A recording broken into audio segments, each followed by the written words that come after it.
हे ज़वार एजाज़ अली शहर मुनाजात कया हज़ूर पाक जे हिन में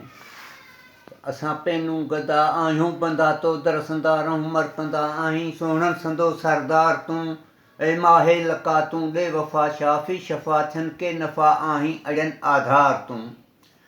आयो जबरेल हुक्म रब पाक ते महबूब आ अफ़लाक ते स्वारी संदई बोराक ते हुई सलवात हर हिक वात ते त अची दिलबर कराए दीदार तूं माहे लका तूं ॾे वफ़ा शाफ़ी शफ़ा थियनि के नफ़ा आहीं अड़ियनि आधार तूं आयो सान में आयो शेर हो उनखे वरी वींदो मिलियो उन वेर हो हथ ताम में ॿियो केरु हो फंदु न की को फेर हो आहीं दिल बर दिली दिलदार तूं माहे लका तूं ॾे वफ़ा शाफ़ी शफ़ा थियनि के नफ़ा आहीं अड़ियनि आधार तूं अस पैनूं गदा आहियूं बंदा तो दरसंदा रहूं मरकंदा आहीं सोहणनि संदो सरदार तूं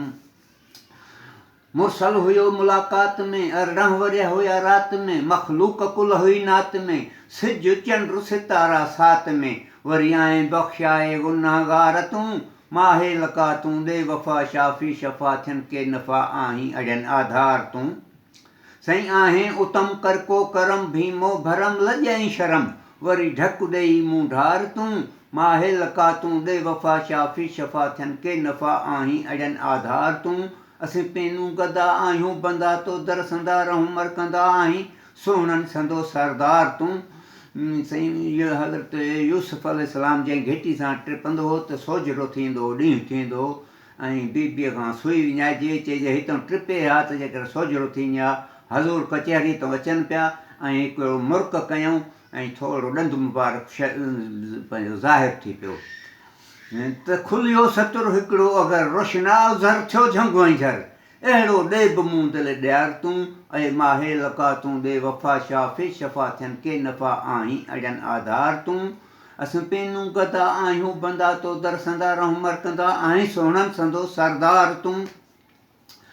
सईं आहीं उतम कर को करम भीमो भरम लॼाई शर्म वरी ढक ॾेई ढार तूं माहे लका तूं ॾे वफ़ा शाफ़ी शफ़ा थियनि के नफ़ा आहीं अड़ियनि आधार तूं असां पैनूं गदा आहियूं बंदा तो दरसंदा रहूं मरकंदा आहीं सोहणनि संदो सरदार तूं साईं पई हा छणी हिकिड़ी ॼणी ॼाणे धणी त सिका घणी त रिय मोहबत न मार तूं माहे लका तूं ॾे वफ़ा शाफ़ी शफ़ा थियनि के नफ़ा आहीं अड़ियनि आधार तूं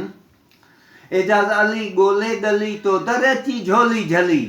एजाज़ अली ॻोल्हे गली तो दर अची झोली झली बाबाए शब्बर साकीए कौसर पुर करे प्यालो प्यार तूं माहे लका तूं ॾे वफ़ा शाफ़ी शफ़ा थियनि के नफ़ा आहीं अड़ियनि आधार तूं असां पैनूं गदा आहियूं बंदा तो दरसंदा रहूं मरकंदा आहीं सोहणनि संदो सरदार तूं वाह वाह वाह वाह